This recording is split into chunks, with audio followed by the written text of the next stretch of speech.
off today by maybe asking Margareth, what is your opinion with change?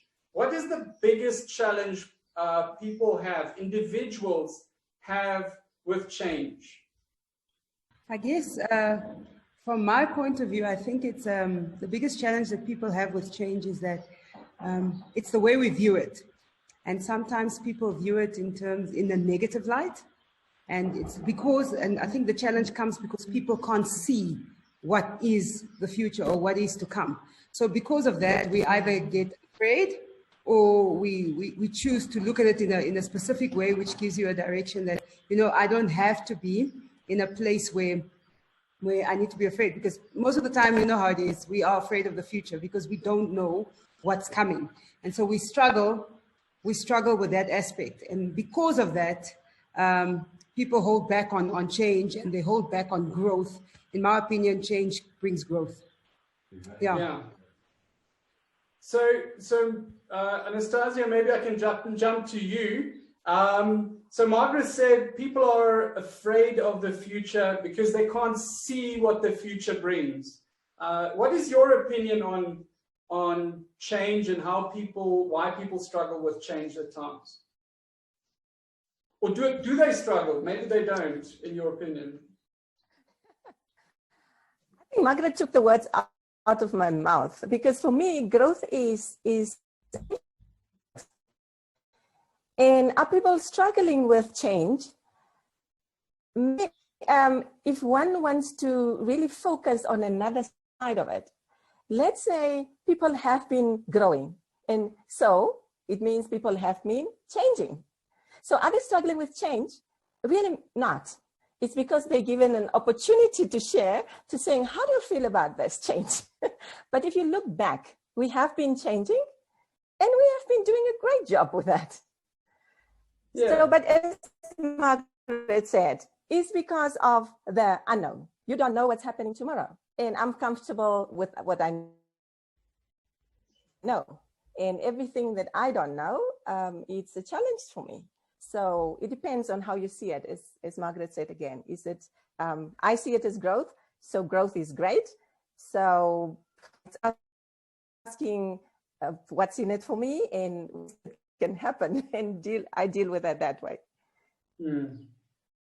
So Mark, Annastasia said she thinks that we're changing anyway, all the time. It's now just that we're reflecting on the change and we're actually becoming so aware of the change around us the whole time that we become fearful because we're not sure about what the future brings. So what are you thinking is the biggest challenge for people in change? What is your opinion? Well, I'd like to first say, I mean, there are different types of change, right? So there's change that you initiate yourself.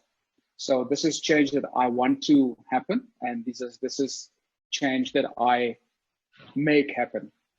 And then you have a different type of change, which is initiated by others or which is initiated by forces beyond your control. And as we've seen, I mean, as all of our colleagues here said, it's basically the uncertainty, right? So when you're initiating change yourself, you know what the outcome is that you want. If change is forced onto you by others or by forces beyond your control, you don't have any control. You don't have any certainty. And this basically creates a lot of fear. And I agree with all the other panelists that fear is really what is the biggest challenge currently, even with the coronavirus. Okay. So thank you, Mark. Caleb, you had an experience of immense fear when there was that tension between the USA and Iran, and the bombs were falling and stuff there where you were working. So there was a lot of fear there, and you felt out of control at that stage. What else do you think was a challenge for you in that time of extreme change that you were facing at that moment? I think it refers back to what I'd like to frame as the status quo bias, where as human beings we get so used to status quo that it becomes a bias. So I was so used to waking up in the morning and not have to think about hectic. I'm actually in the Middle East, you know. I'm actually not so far away from Iran. But once that status quo bias was starting to be placed under doubt, then it created chaos in my mind because, whoa, this could actually change. Maybe on a Friday morning, I wouldn't be able to wake up and go to the mall normally anymore because my status quo bias was I can wake up on a Friday, go to the mall without worrying about what's flying over my head. But I think once that status quo was being challenged and seeds of doubt had been planted, that created an issue because we're routine based, and that's why change already freaks us out outside of the uncertainty. We are routine based creatures, and we like things to be the way they used to be. And it's basically related to why we like our status quo. And once that is affected, we start to worry because we're not used to this idea of changing our gears from number one to number two. If we could function in fourth gear the whole time, we would brilliantly love it. But that's not what life is about. So I think my status quo is being challenged, and because we're naturally routine based, I was starting to worry about what's going to be like when my status quo is being challenged. Okay, great. So it sounds like all of you are saying that the big challenge is that people feel out of control. And as Caleb now said, the status quo is challenged, and it feels like, as Mark said, something happening to you. And the big challenge really is that you don't know what the future is bringing. Now, Margareth, you help people to build their brand and have a brand that survives a lot of things. What is your advice to companies to build a brand that will survive the coronavirus? Sure. I think just to tag on to what Mark said, this change is sort of happening to us. It's come at a time where, like, boom, we've never been in a time like this. There's a lot of stuff happening digitally. That has already sort of taken us by storm. And some of us, I don't know if I'm a Gen X or Gen Y, I'm not sure which one I am, but whatever that is. So at the moment, what I'm seeing is that because this thing has sort of been put, and we've been forced to stay in our homes, we've been forced to sort of take care of ourselves, if one can call it that. And also, I feel it's almost been like a reset. And it's like, so what we do is we do strategic direction for companies, especially where brands are concerned. And a strategy is a fluid document, in our opinion. You obviously chart the way you decide, this is the vision that I see. And in that process, we also talk about what are some of the external factors that could impact the strategy. So once we look at that, I mean, nobody would have thought, I'd never thought, oh my gosh, there's going to be a corona this year. I mean, so early in the year. And the advice that I would give to many of our clients is one is to hold tight. I've been sitting now at my house and I've been looking at my strategy as a company. We probably won't have income for the whole of April. Many clients will not have income for the whole of April. Some who are probably trading with China might have income already. They might continue with their business as usual. But one is you've got time now to actually review your strategy. I just spoke to a couple of my colleagues the other day and we said, we are doing some scenario. We need to look at some scenario plans. What is sort of the worst case scenario when we come out of this? What's the worst case scenario that could happen to our business and how will we deal with it? And then what's sort of in the middle ground that we see and how will we deal with it? And what's the best case scenario? And again, it's looking at external environment. If you look now, everybody is on Zoom, everybody's on Facebook Live, everybody's on all sorts of channels to continue with their businesses. And there's so many opportunities right now. And I mean, you sent me a couple of stuff like parenting, for instance, in this lockdown period. And many parents, because they don't stay at home most of the time for obvious reasons, they have to work, now are at home by force, and now they have to do something with their children. And those kind of, so there's all these opportunities. And for me, I would just tell our clients, you have a great opportunity, 21 days plus, to review your strategy, do some scenario planning. And like, let's take, for instance, the schools at the moment. One of the directors was telling us, if by the 15th we have to continue, like Namibia will have a problem because digitally we're not inclined yet to sort of do online schooling for our schools. So, and that's what I would say for now. Yeah. And keep communicating with your clients. Yeah, so I love what you said about the strategy, and that's probably one of the things that I'm always amazed about when you start talking about strategy, because I think you're probably one of the few people in Namibia that have realized that strategy is fluid. It needs to happen all the time, otherwise it's not strategy. It's not a once in a year thing. And if we use this time just to get that right in a business, the business is going to thrive after this, because we will have made strategy part of our business, day-to-day business, and hopefully that will happen with many companies. I also like what you said, that looking at scenarios and the opportunities. Yeah, I definitely agree with that. Anastasia, how do you feel about the impact on businesses in Namibia? What have you seen? What would you recommend businesses to look for and do in this time to come out strong on the other side? You know, the other day I was listening to Simon Sinek, and he was talking about the opportunities that crisis brings. And it's very important to make sure that that opportunity doesn't pass you by, because you're focusing on the now and here. Mm. So with every crisis, there's an opportunity.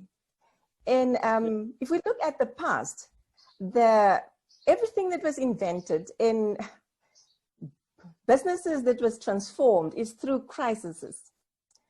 So my advice is really, like Margaret said, now is a good opportunity to reflect. Mm.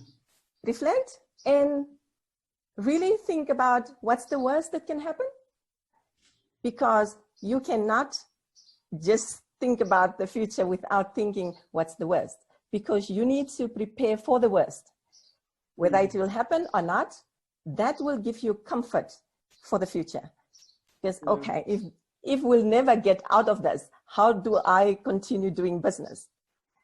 So that's one of the questions that you need to ask yourself. So really, for me, and with every other change, the question that one needs to ask yourself is, what's the worst? Yeah. So if I'm okay to deal with the worst that can happen and put whatever in place to just survive or deal with whatever is coming and what I think is the worst, then you're kind of on the right track. I find it fascinating that both of you, and you're probably two of the most positive people I know, but both of you said that look at the worst and then you'll learn from the worst what you can do to have a great future. And I think that is something that a lot of the people kind of run away from, these bad thoughts. They run away from what could go wrong. And it's like they stick their head into the sand and they're not looking at their surroundings and what is reality, and they're not planning for reality very often. And I think it is so important that people just go in and search for what could go wrong and then strategize for what they can do in that case, and then come out strong on the other side. Great. Mark, so what is your opinion? What can a company do to be more strategic in this time to come out on the other side stronger than ever before? Yeah, so I think companies are struggling significantly. I mean, especially when it comes to things like supply chain management, getting your products into the country if you're dealing with China, from other countries, Europe, etc. Plus also distributing your own product. And this is a reality that's especially been brought to light now with this virus. And I foresee that there are going to be a lot of opportunities within the supply chain management sector, especially in Namibia. where we still don't have door-to-door services. You can order things online, deliver it at home, etc. I do believe that there are a lot of opportunities that are currently presenting themselves in the market. And in the industry, there's a term called VUCA, right, which talks about volatility, uncertainty, complexity, and ambiguity, right? And that term will probably will come to the fore in the next period. It's already been, if you're looking at the risk management sector, it's really been talked about in the last couple of years, and probably the next year it'll come to the fore. I do agree that we need to start making plans and formulating our strategies to actually take the worst scenario into consideration. And quite rightly, you know, we with the status quo bias, we're so used to having things being done in the same way. And now suddenly we're put into a situation where everything has changed. So if you want to continue doing business, you have to incorporate new technologies, Zoom, Facebook Live, whatever it may be. And you have to have things like flexi hours, people working from home. So there are a lot of opportunities and a lot of change coming through. But realistically, we are in a volatile world because we don't know what's happening, what will happen next. I mean, the oil prices are dropping like crazy. There's political uncertainty. There's complexity with how are we actually going to manage things? How are we going to sign contracts without people actually having access to physical papers? Ambiguity in the sense that one thing can mean many different things, and the answer is not always clear. So realistically, how we counter volatility is by creating vision and values. So even if you're faced with a problem, an insurmountable problem, if you stay true to your vision and to your values, you should be able to come up with a proper plan, with a strategy, and deal with it. If you don't have a proper vision, if you don't have values, you're really going to struggle in this period. So we're gonna be seeing a very interesting scenario where companies where they did a tick box exercise on their vision and their values, that's going to mean absolutely zero to them in this time, isn't it? That's true. And only the companies that have done the work will get the benefit. So Caleb, you said absolutely when I spoke about the values and stuff. So I feel like you want to speak about the values and the importance of values in a corporate setting. Yeah, I think even before we even look at it in a corporate setting, I think for us millennials, the one thing that we're loving is our playground has started to be taken seriously by the rest of the world in terms of the internet and Facebook. But I think, secondly, the idea that if you look past generation to generation, generations had been faced by different tribulations. I think there was a generation that had to go through the First World War. There was the Second World War generation. Then there was the Cold War. But I think millennials had it easy for some sort, you could argue. And the COVID-19 viral attack on the world is maybe something you could frame as their war. But I think in light of that, to come back to the global setting within the corporate world, I think there's certain things that this whole situation has told us. It has told us, number one, we could actually get those who are differently able to work from home. They don't really need to come to the office. And these are questions that some of our corporate leaders need to answer within their value system. I think maybe we overvalued the idea of showing up to the office so much. Number two, I think we've learned the idea that internet is not really a luxury. It's a utility. It's now up there with electricity and water. I think we also need to revise Maslow's hierarchy of needs within our corporate setting. Maybe we need to put Wi-Fi somewhere on top of that, because it's something that we've come to need. And we've also realized that some meetings we used to have in the corporate world could actually be emails. Maybe we're spending so much time meeting up and discussing about things that could actually be emails or an SMS, or could be finished on a WhatsApp group chat. I'm involved now with a school of 2,000 students and 350 staff, with 120 of them being teachers.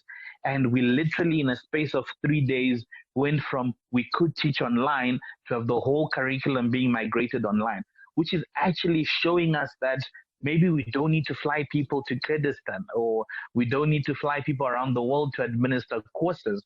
And I think the companies need to rewire their value system and their thinking around certain things, to say maybe we're overdoing this, or maybe we're underdoing this. And I think it's a time when a lot of questions are needing to be answered, even within society itself, but more specifically in the corporate world, to say some things actually need to be addressed. Maybe for the past 100 years, we've been disadvantaging our differently abled group. They can do this from home, and we don't need to get them commuting every single day to the office. So I'm glad that some tough questions have been forced on us, and we've been forced to answer them reluctantly. And I think it's great for humanity when these things happen. We start to see things from the third eye perspective point of view, and we also get hindsight of some of the things that we're doing. And what they say hindsight is probably the best view. So I think it's a great time. It's an exciting time within our corporates and our value system that needs to be reviewed. Great, thank you, Caleb. So what you're saying is that we're in the middle of your generation's war, and they're going to grow, and they're going to use this as an advantage for the future. Well, may this be the worst that happens to your generation. That way. So maybe we could just, in 30 seconds, just mention what your main takeaway is with this whole situation that we're in. What is the positive thing that you're taking out of it, and that you would want to share with those listening to us? Who's going to go first? Are we going to go the same kind of line? Annastasia, do you want to go first? Okay, what's the positive? The positive, yes, I think. Positive? Okay, the positive for me is we found ourselves in a space where we are forced to think. Yeah. There's a book called titled Time to Think.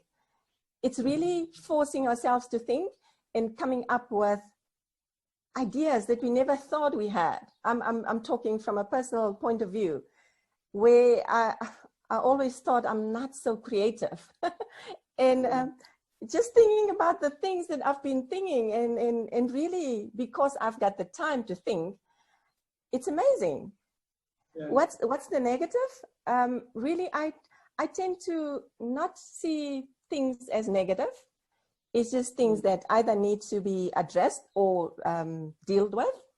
So it's mostly the whole viral thing in our nation. So looking at, and we all hoping for the best, and a lot is being done already, and we are in a good position that we are looking at countries like China and Italy and before it hit us the way it hit them. So there's some learnings that we are taking from it.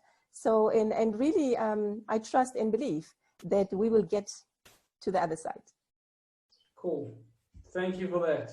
Mark, do you want to go next?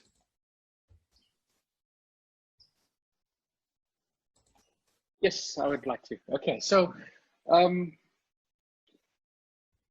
I think that, first of all, we're going to see a lot of challenges in this period, right? We're going to, especially if you're looking at small businesses. I think someone mentioned that there are many people that won't have an income at the end of this month or the end of next month.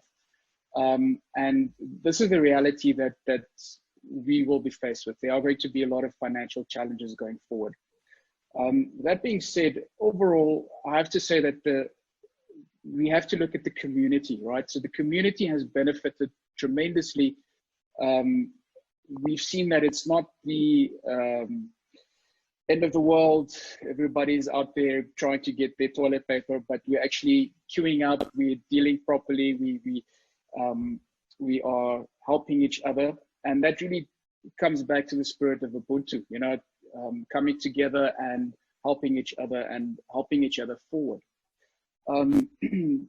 Since I'm in the tech industry, I have to say that there are a lot of opportunities that await in the tech industry, especially in the health sector going forward. I mean, what this has shown us, I mean, that artificial intelligence has helped us identify a malaria drug that helps fight this virus. I mean, who would have thought that, you know?